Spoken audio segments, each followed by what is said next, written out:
Good morning, everybody. Thank you so much for being here virtually with me today. And yeah, happy Stormwater Awareness Week to everybody. And thank you all for your continuous hard work day in and day out, which often goes unthanked. So I appreciate that, especially on if you're in Spokane, rainy days like today. So I'm just here to talk a little bit about our local children's book series that we have centered around pollution prevention and education, and kind of how we've collaborated within the City of Spokane to work with different parts of the City of Spokane to integrate this series. So yeah, like Anne said, Spokane native. I've been in this role for about 2.5 years as the education coordinator for stormwater, sewer, and wastewater. So I'm happy to just dive into this. So Raindrops to Rivers, that's kind of what we're calling it, but you'll see this little marmot guy throughout the presentation. He's pretty cute. So yeah, the City of Spokane, in collaboration with a local author and illustrator, we launched this project about 3 years ago, which started with our solid waste energy plant, and the person who was previously the educator in the position, to create the first storybook. And then this is kind of how we are going through the kind of lineage of where we're headed in the process. So we know that sometimes in our line of work, it's not always the most glamorous or fun to the general public to talk about stormwater or any type of pollution. People don't really want to talk about it. So we wanted to really just try to create a children's book series that would be fun and engaging and localized specifically to our Eastern Washington area and the problems that we face. And we wanted to make these books kind of either standalone or you could read as a series. So we wanted the marmot and some of the characters to go along with each of the books. So you could try to keep that connection within each book. So we want it to be a long-lasting approach, and we want it to be able to last the test of time. So it's kind of, we wanted to make sure that the tools and the points that we were trying to make are ones that are not going to be just a year or two, shelf life. We want it to be things that people can do that are practical to help our environment in the long term. So and then we wanted to make sure that it was a free resource. So we wanted to make sure that the city was covering the cost of it. So I know not maybe on my end because I came into it in the third book, but the first two books that went into the making, they pushed really hard to make sure that this was going to be a free resource and was going to be something that we could push out that wouldn't be at any cost to anybody, and make sure that people knew what the advantageous parts of that would be. And then the MS4 permit, that's just a bonus of being able to add that into our reporting and making sure that we can prove that we're, this is contributing to our MS4 permit requirements for ecology. And it just shows the longevity of it too, because it's not only in a physical print, but also digital. So, so yeah, we started with solid waste and then we went to water. Now we're at stormwater. And then we'll head on to wastewater and sewer, and who knows where we'll go from there. So this is our local author that we partnered with. Her name is Karina Wren, and she is an excellent partner, and she's not able to be here today, unfortunately, but was able to record a video for us about kind of her process and the background and passion and her process of understanding really the ins and outs of the public works system within the city of Spokane before going into writing a book so she could fully understand. So next I will play just a brief video and hopefully you can all hear it. Hi, everyone. My name is Karina Wren, and I am the author and illustrator of the Exploring Spokane series that we've been working on for about 3 years now.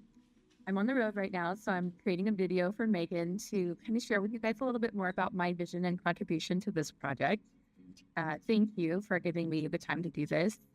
As an artist, I am very passionate about using art to educate, to connect people with nature, with things that we love, with our world. And this book series has been just such a great way to utilize all of those things. We've done 3 books now, and for each one, I've worked with someone different. And because I'm an artist, I don't work in the water department, I don't work at the waste energy plant. I spend a lot of time during the facility, reviewing city documents, reviewing infographics, and we have a lot of meetings where we discuss the details of how things work and what we want to in the book and what we want to communicate to the kids. Very involved process, but my goal is to understand as much as I possibly can so that I'm able to translate it in a way for the kids that it's informative, but engaging and fun for them.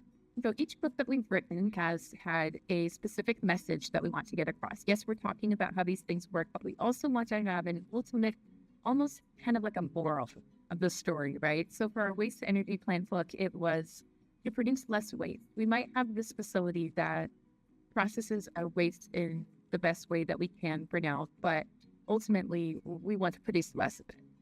Our waterworks book was all about conserving water. We get our water from the aquifer, we taught the kids all about that, but water's not an infinite resource, and we want to think about future generations. The book we're working on now is Stormwater, and that book is all about protecting our water from pollution. So, and every single one of the stories we craft in a way to drive that message home. So for these 3 books, we've created 2 characters, Oliver and Jules. They're children. I felt like that was just the easiest way for the kids to connect. They're kind of like representatives in a way for them to see themselves in the story. Another thing I've also always loved growing up is when there's a little hidden thing in a book to find and follow. So we created a Marp character. They're very well known in Spokane. They're also very mischievous, so it makes it really fun to create this little character that's kind of getting into trouble with them. He kind of runs around in the background, and kids who read multiple books will kind of get a kick out of trying to find him on every page. Since we've done it for 2 books on this book, we've actually decided to turn him into a full character. He's a main character in the story, and he's gotten a name, so I think that's going to be fun for kids who've been able to follow along. One of my angles as a partisan storyteller is creating an entire world, right, that's consistent, that's cohesive. I think that can be really powerful for kids too, because it's a world that even when they pick up the next book and the next book, it's familiar. There's an immediate way for them to connect and know already a little bit of what to expect from the story, which I think also then helps for them to learn whatever it is we're trying to teach them. This has been such a fun project to work on. I'm really grateful that I was brought onto it, but I'm also really grateful that whether or not I was brought onto it, that Spokane is investing in a project like this. Part of the vision that I apply to it is just that this is a powerful thing to give to a kid. This kind of enriching way to understand the world that they live in, the home, what their home is, how their home works. I think projects like this have a lasting impact. I think that it's going to affect a lot of kids in a very positive way, which in turn will then affect our city in a positive way in the future. So I'm just very grateful. Thank you for letting me share a little bit more about what this experience has been like for me and what I'm trying to contribute to it. And here, I'm going to let Megan share more of the details with you. So she just basically kind of went into her process and how she would take tours of each of the different places that she was going to. She also has 2 young kids and would kind of incorporate them and make sure that the knowledge and the level of where we were trying to achieve the book was right.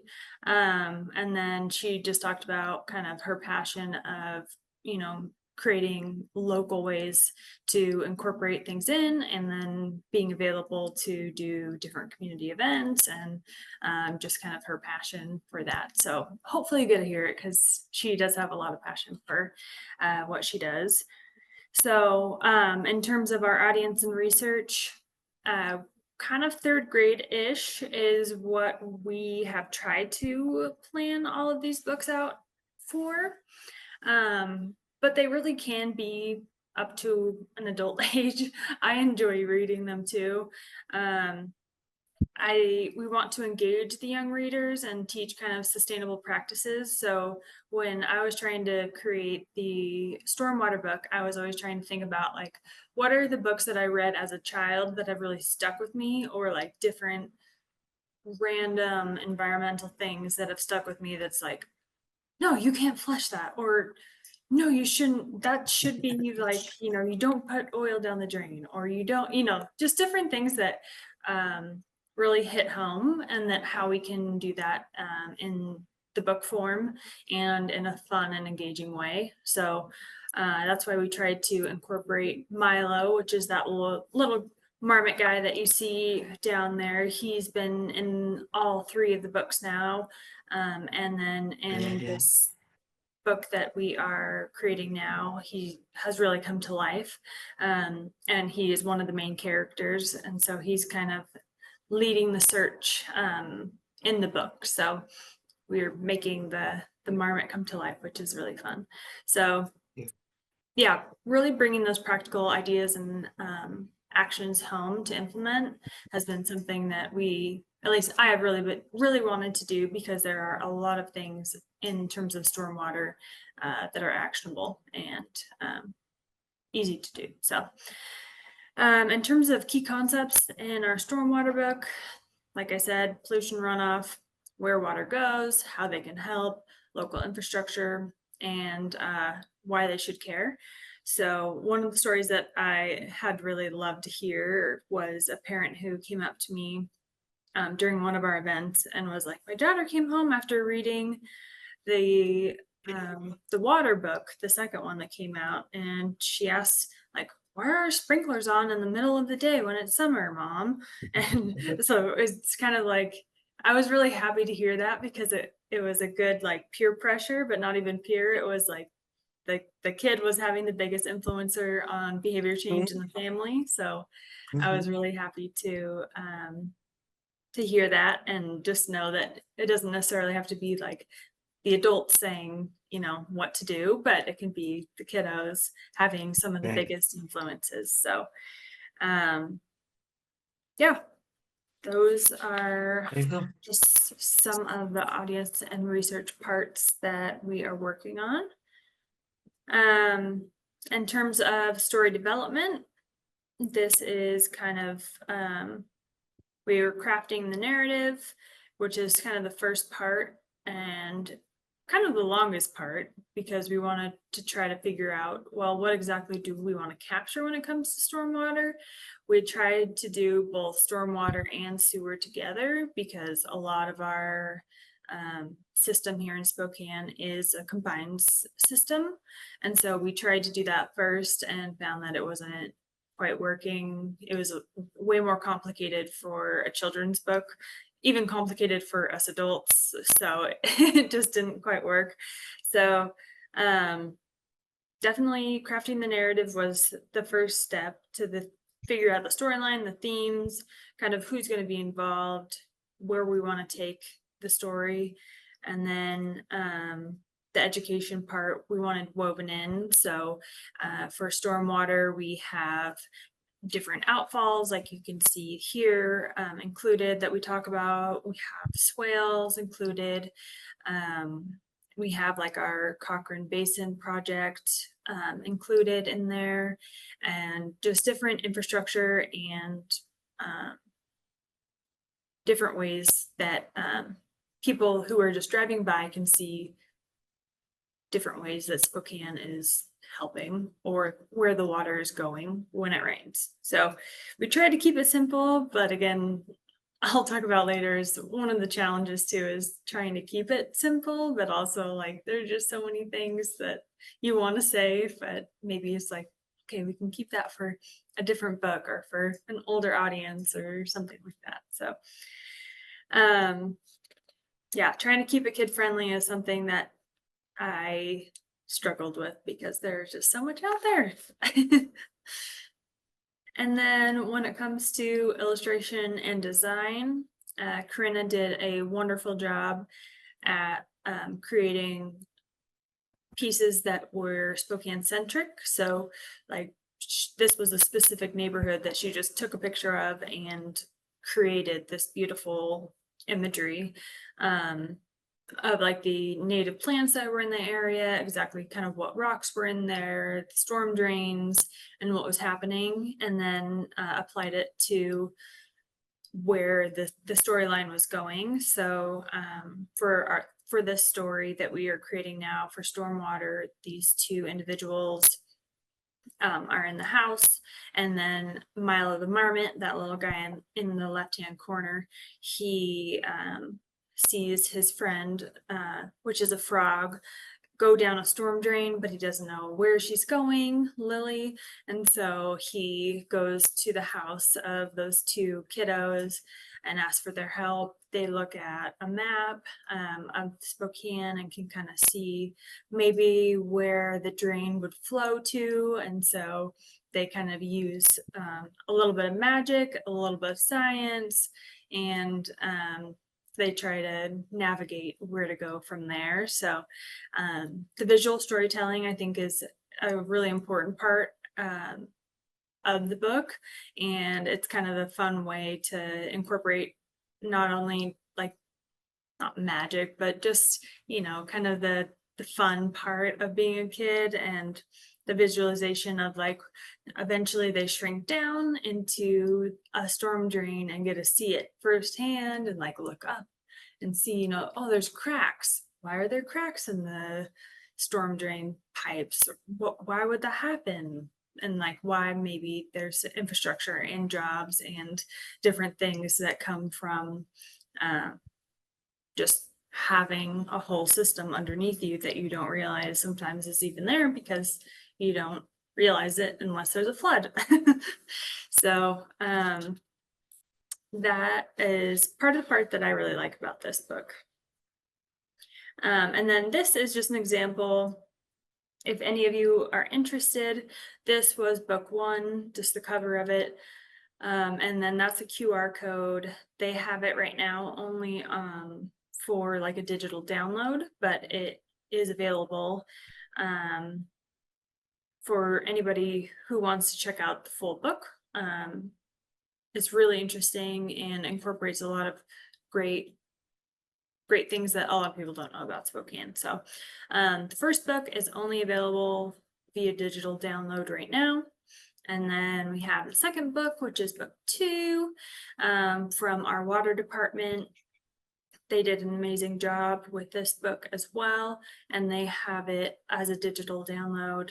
And then also there are physical copies available if you want one sent to you just individually, or if you have a classroom, you can you can sign up on their website, which should be linked in the QR code to sign up, and one of the WaterWise team members will come out and read the book to you, your class, and then they will pass out free books. So, or you can just get free books sent to you or your classroom. So that's what we're hoping to do with our book as well. It's in the final stages of being complete. We are hoping by Christmas that they'll be printed and ready to go out. So hopefully everybody can get a book as soon as possible. And so one of the things that we want to make sure is in every book that we create in our City of Spokane series is engagement strategies and interactive elements. And so these are just some examples and components of what we've tried to include in our books. So some of them are sorting games, word searches, quizzes, different I Spy challenges, different practical takeaways that help reinforce concepts within the book, and then different call to actions. So as you can see, there's like crossword puzzles, there's just different ways to save, different challenges, different fun stuff. So we try to make all of the books pretty engaging, and more than just reading. So that's something I love too. And then as an engagement strategy for community involvement, these are just some ways that we have tried to engage our community. I feel like both the county, the city, regionally, we all try to do a really good job about collaborating. And so when we have a cool book like this, we all want to help promote it because it's all kind of showing similar messaging. So this is just an example of some of the ways that we've had community involvement, whether it be through schools, libraries, environmental organizations. We've done, like I said, some really cool county partnerships. We worked with the Parks Department a lot for a lot of different engagement opportunities.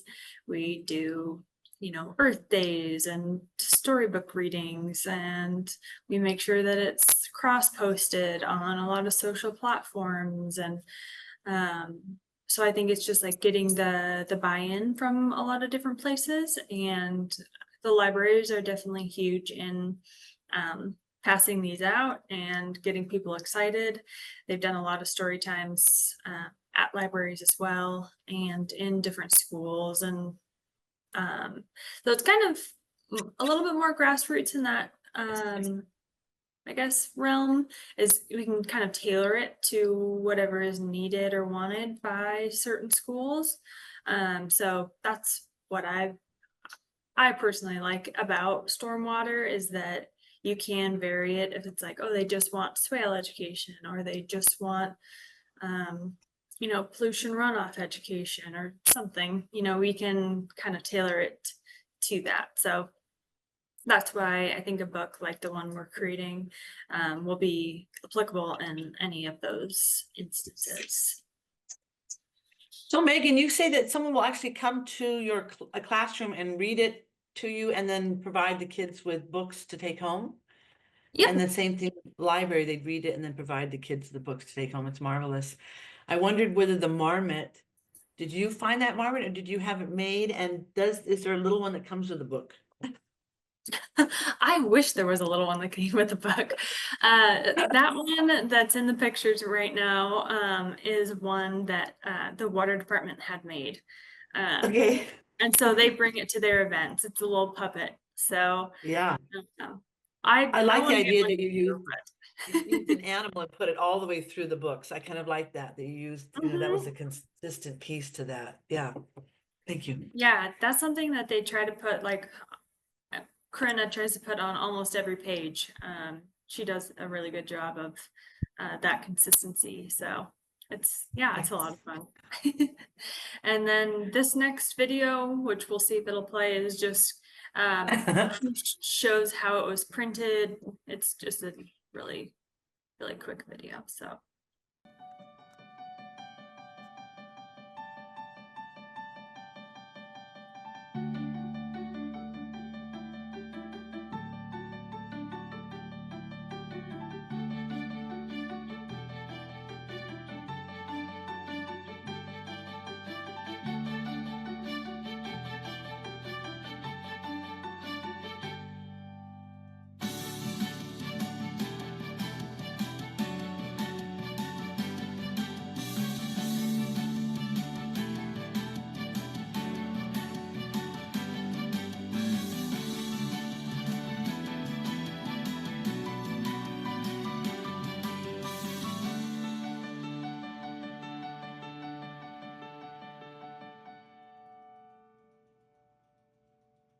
Hey, who is printing that for you? Is that somebody over there in Spokane, or who's? Yeah, it's just a local place over here in Spokane. But Okay. and then this is just talking about promotion and feedback. So we had like pilot readings. So we did some early pilot readings with different kids to see if they were confused about it, if they liked them, if they, any kind of feedback that, and we got quite a bit. So we adjusted kind of based on what we heard from them.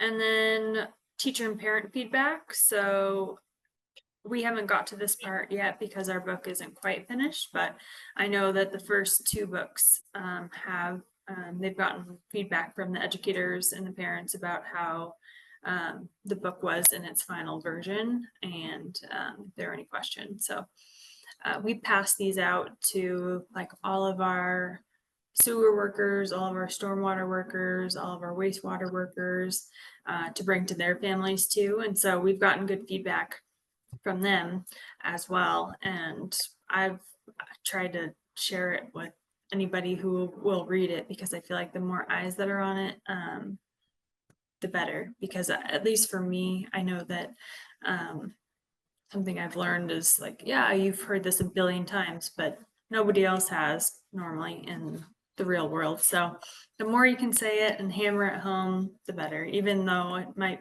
seem too much for you. So and then these are just challenges and lessons learned from the process. And like I said, I'm working on the stormwater and the sewer one right now. And then we'll work on the wastewater one. So I'll be working on the next three. So I'm very excited.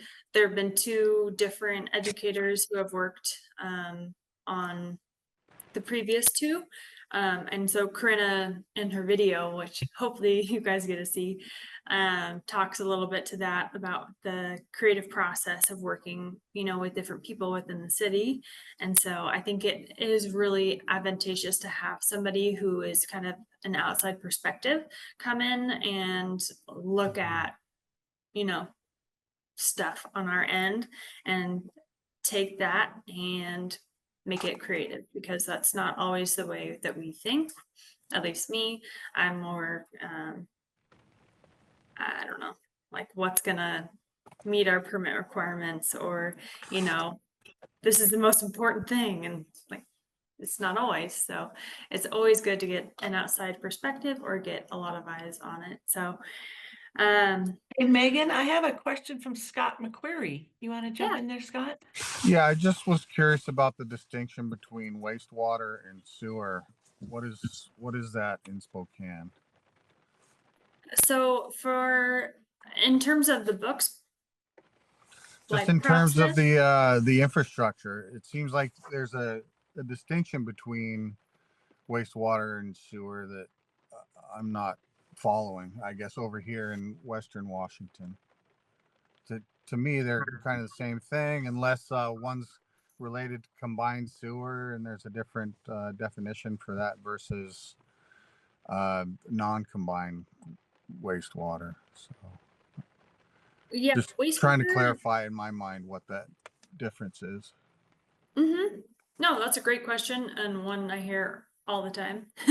Wastewater is kind of how we classify it, is when wastewater gets to our treatment plant, then it's wastewater. Before that, it's sewer, or like combined sewer or stormwater, or it's anything else, but then it's just wastewater, and it's just classified as wastewater, and then the wastewater is getting treated from there to go out. So like the sewer lines and the stormwater lines are different, in Spokane. A lot of them are separate, and then a lot of them are combined. And so we try to just say this is a sewer system, and then when the sewer system gets to the wastewater treatment plant, then it's considered wastewater, and it's all together, and then it goes through the process. So stormwater would be outside of the combined sewer system if it was just a Depends. direct discharge to Yeah, surface if it water. was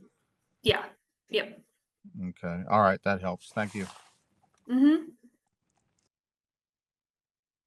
And that was one of the challenges, which I was just going to talk about, was trying to the technical jargon of all of that, because we tried to put in a map of all of the combined and separate systems on this big map that the kids were looking at, and they were going to try to identify all these different things. And we're like, and then we're like, well, maybe they should just go into a CSO tank. And I'm like, then that's just too much. And it's so one of the lessons that I definitely have was like, break out the book topics when needed, because that was way too much. So that's why we were going to do the sewer and the wastewater, or the sewer and the stormwater together, because that's the way our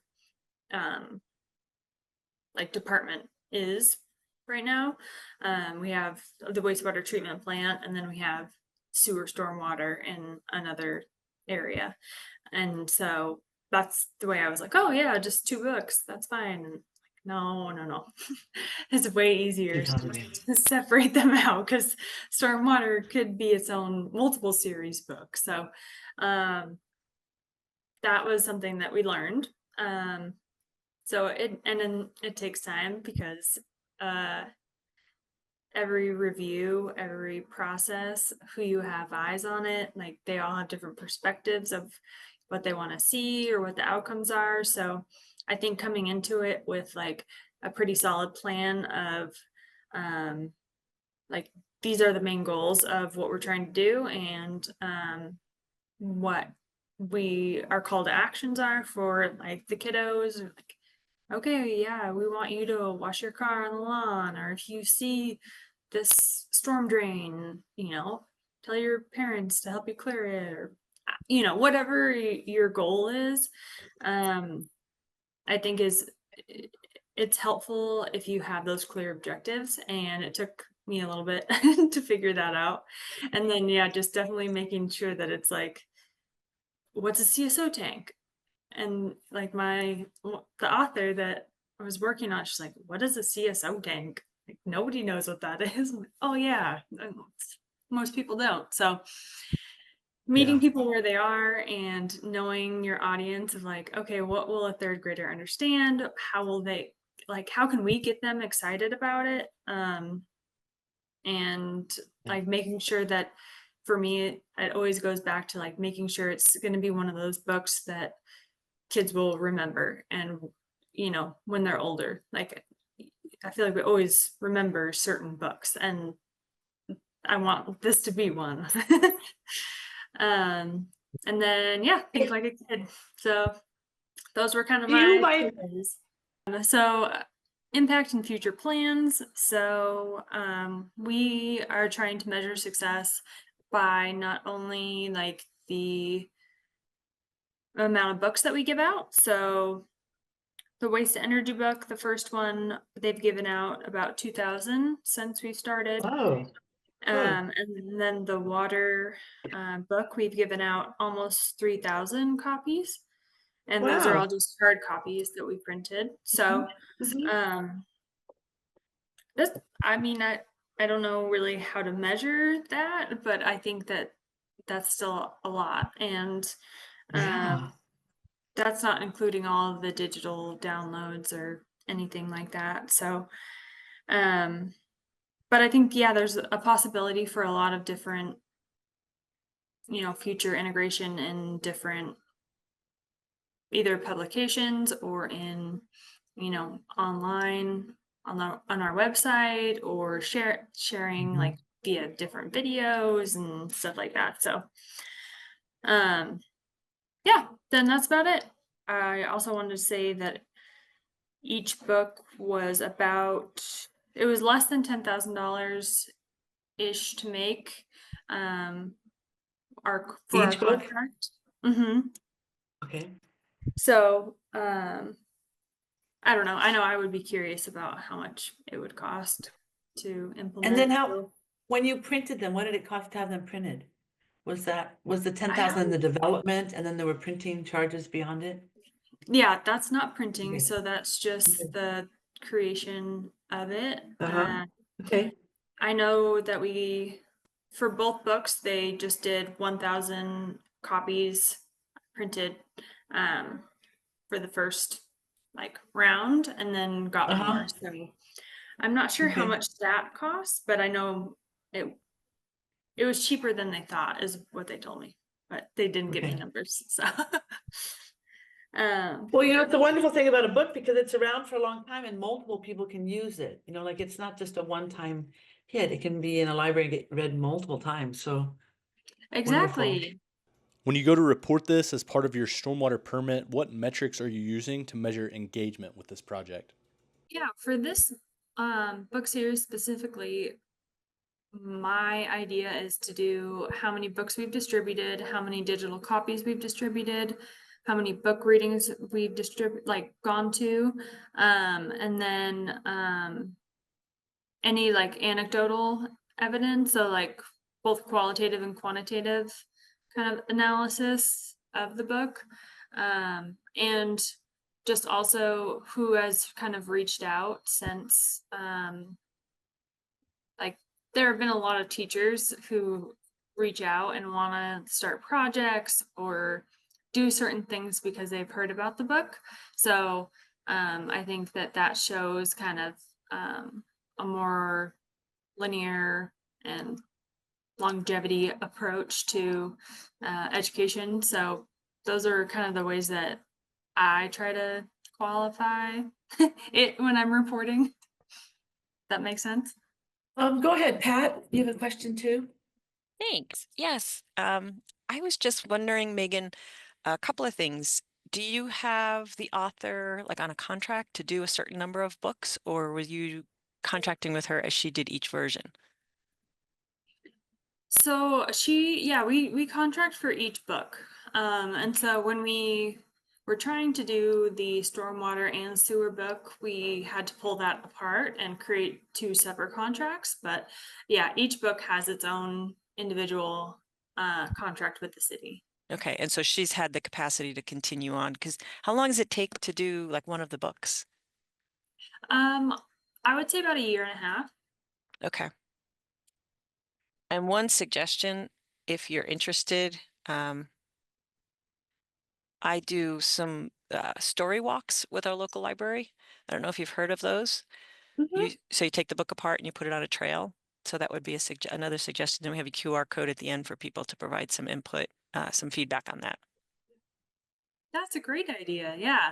I know they did one of those in Riverfront Park. I don't think it was with these books, but I would love to do that along like our Centennial You scatter Trail. the pages along a trail? Is that Yeah, so what you happens? print, you Yeah. purchase the book. So and you don't have to worry about copyrights, but when we do it with our local library, they purchase the actual books, make a couple of purchases, and then take the book apart and using the actual pages of the book, put them on laminated big posters.